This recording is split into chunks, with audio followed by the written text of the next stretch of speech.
नमस्कार दोस्तों, आज की इस वीडियो में हम बात करेंगे उस सवाल के बारे में जो अक्सर जब पेशेंट भारत होम्योपैथी में अपने ट्रीटमेंट के लिए आते हैं तो हमसे पूछते हैं कि सर हर बीमारी का कोई ना कोई लक्षण दिखाई देता है, तो क्या लकवे की समस्या होने से पहले भी कोई लक्षण दिखाई देता है या नहीं।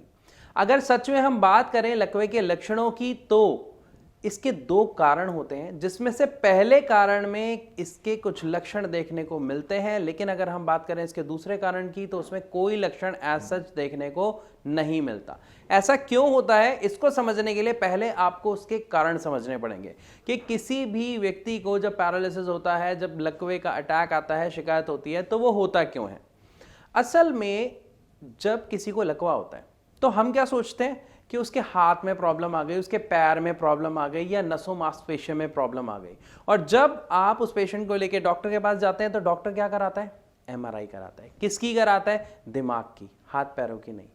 तो यहां पर समझने वाली बात क्या है कि जो पैरालिसिस प्रॉब्लम है वो किसकी है, दिमाग की है। आपके हाथ पैरों में कोई शिकायत नहीं आई, कोई हड्डी नहीं टूटी, किसी नस में कोई समस्या नहीं आई है, समस्या आई है आपके दिमाग में। अब दिमाग में क्या प्रॉब्लम आई है, इसको जानने के लिए डॉक्टर एमआरआई कराते हैं। जो मैंने आपको बताया, दो कारण। किसी भी व्यक्ति को लकवे की शिकायत दो कारणों से होती है। पहला कारण होता है जब हमारे खून में थक्का बनने लग जाता है और उनमें से कोई एक थक्का आपके ब्लड फ्लो के साथ दिमाग तक पहुंच जाता है और वहां पर जब वो ऑक्सीजन आगे जाना रोक देता है, मतलब वो थक्का आपके उस किसी नली में फंस गया और जिसकी वजह से आगे ब्लड नहीं फ्लो हो रहा, ऑक्सीजन नहीं जा रही, तो ब्रेन का वो हिस्सा मर जाता है, वो टिश्यूज मर जाते हैं, खत्म हो जाता है, जिसकी वजह से पैरालिसिस अटैक आता है। तो जब किसी पेशेंट को पैरालिसिस अटैक आता है, वो भी इस रीजन की वजह से, तो उसे कुछ लक्षण देखने को जरूर मिलते हैं। किस तरीके के लक्षण होते हैं जानते हैं और समझने की कोशिश करते हैं। देखिए, अभी हमने क्या बताया कि जब खून का थक्का आपकी किसी नली में आना शुरू होता है तो वो एकदम से नहीं आता, वो धीरे धीरे थक्का वहां पे धीरे धीरे जा रहा होता है और वहां पे जो ऑक्सीजन का फ्लो है वो धीरे धीरे कम हो रहा होता है। तो जब हमारे दिमाग में ऑक्सीजन नहीं जाती, ब्लड नहीं जाता, तो हमारा दिमाग काम क्या करता है, हमारी बॉडी को ऑर्डर देता है कब उसने हाथ हिलाना है, कब पैर चलाना है, ये सारा काम हमारा दिमाग करता है, ये हम सब जानते हैं।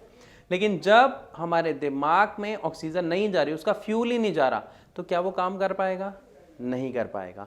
तो नहीं कर पाने की वजह से इसके जो लक्षण हैं वो देखने को मिलते हैं कि स्पीच में, मतलब बोलने में प्रॉब्लम आती है, शब्द नहीं निकलते, मुंह भारी हो जाता है, बोला नहीं जाता। इवन कई बार ये भी देखने को मिलता है कि कमजोरी बहुत ज्यादा फील होने लग जाती है अचानक से, जिसके कारण से खाना खाने में, पलक झपकने में भी शिकायत देखने को मिलती है। तो ये कुछ ऐसे लक्षण होते हैं जिससे हम कमजोरी मान के अनदेखा कर देते हैं, लेकिन हमें इसे अनदेखा नहीं करना, क्योंकि ये लकवे के वो सिम्टम्स होते हैं जो लकवे होने से पहले दिखाई देते हैं। अब अगर हम बात करें कि ये कितना पहले दिखाई देते हैं, तो इसकी कोई श्योरिटी नहीं होती। ये डिपेंड करता है पर्सन टू पर्सन और उसकी कंडीशन पे। कई बार हो सकता है ये एक दो दिन पहले दिखाई दे, कई बार हो सकता है ये कुछ घंटों ही पहले दिखाई देना शुरू करते हैं और उसके बाद पैरालिसिस अटैक हो जाता है। तो यहां पर आप सभी को ध्यान रखना है कि अगर किसी को इस तरीके की शिकायत देखने को मिल रही है तो उससे लीनियंटली नहीं लेना है, ताकि हम अपने उस सदस्य को बचा सकें पैरालिसिस अटैक से। अब बात करते हैं दूसरे कारण की जिसकी वजह से लकवा होता है, वो होता है ब्रेन हैमरेज। मतलब पहले में क्या था, खून का थक्का बीच में आ जाता है जिसकी वजह से ब्लड फ्लो नहीं हो रहा।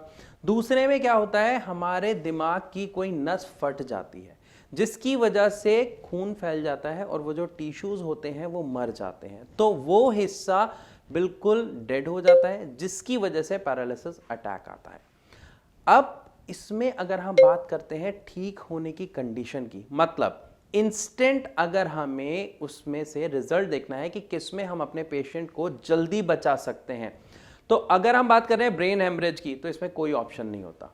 कई बार ऐसा होता है पेशेंट रात को बिल्कुल ठीक ठाक सोया है, सुबह उठा और वो देख रहा है कि उसके हाथ पैर नहीं चल रहे हैं, वो बोल नहीं पा रहा है, मुंह टेढ़ा हो गया है, तो ये ब्रेन हेमरेज का केस होता है जिसमें हम कुछ नहीं कर सकते हैं।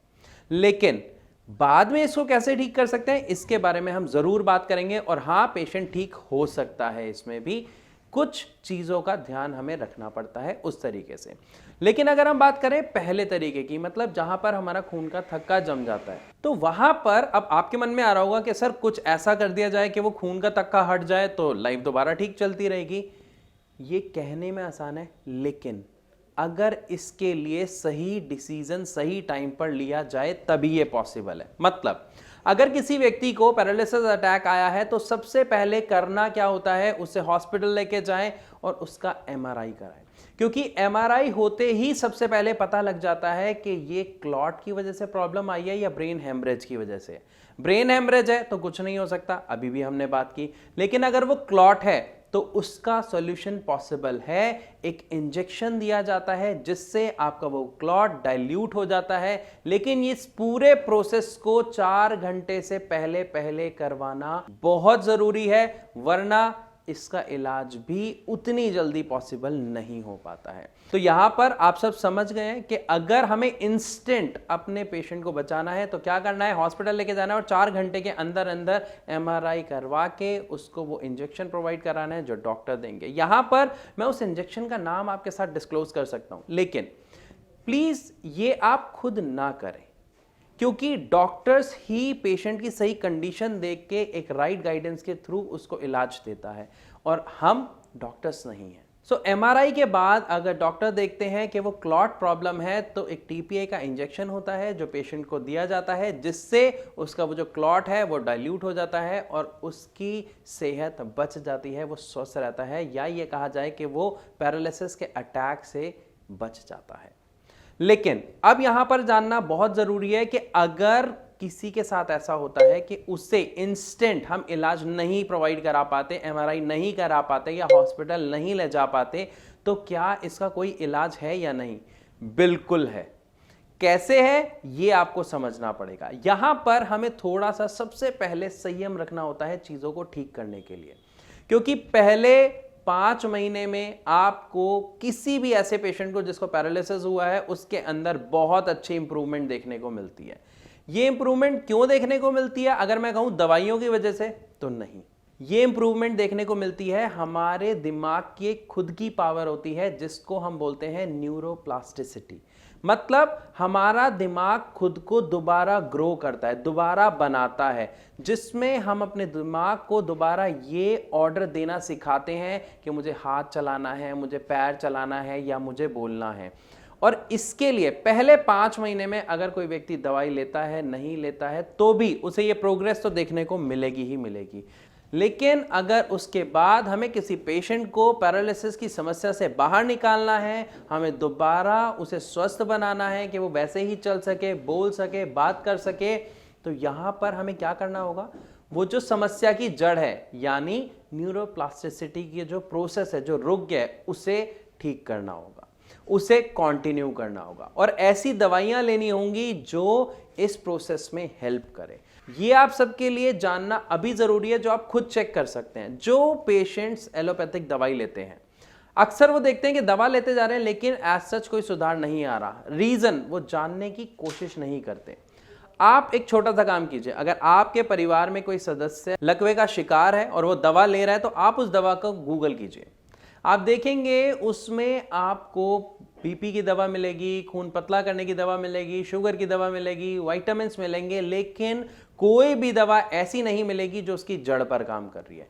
इसलिए एक पेशेंट एलोपैथिक दवा से उस समस्या से बाहर नहीं आ पाता है और लंबे समय तक इस समस्या से जूझने के कारण हिम्मत हार जाता है और यह सोच लेता है कि शायद पूरी जिंदगी ऐसे ही कटेगी। लेकिन अगर आप इससे बाहर आना चाहते हैं तो एक सही दवा का चयन ही आपको इससे बाहर निकाल सकता है। और मैं ऐसा क्यों कह रहा हूं, क्योंकि जब पेशेंट्स भारत होम्योपैथी से ट्रीटमेंट लेते हैं तो पहले ही महीने में वो अपने अंदर इंप्रूवमेंट देखना शुरू कर देते हैं, क्योंकि होम्योपैथिक जो मेडिसिन हैं वो एक्चुअली सबसे ज़्यादा बेनिफिशियल होती हैं और असरदार होती हैं, ये आप सब जानते हैं। और वो वर्क करती है, हेल्प करती है आपकी इम्यूनिटी बूस्ट करने में, साथ में आपकी जो न्यूरोप्लास्टिसिटी है उसको दोबारा कंटिन्यू करने में उसी स्पीड से जो पहले 5 महीने में शुरू हुई थी, जिसकी वजह से एक पेशेंट अपने अंदर जो बदलाव देखता है उसकी वजह से वो दोबारा बोलना, चलना और नॉर्मल लाइफ जीना शुरू कर देता है।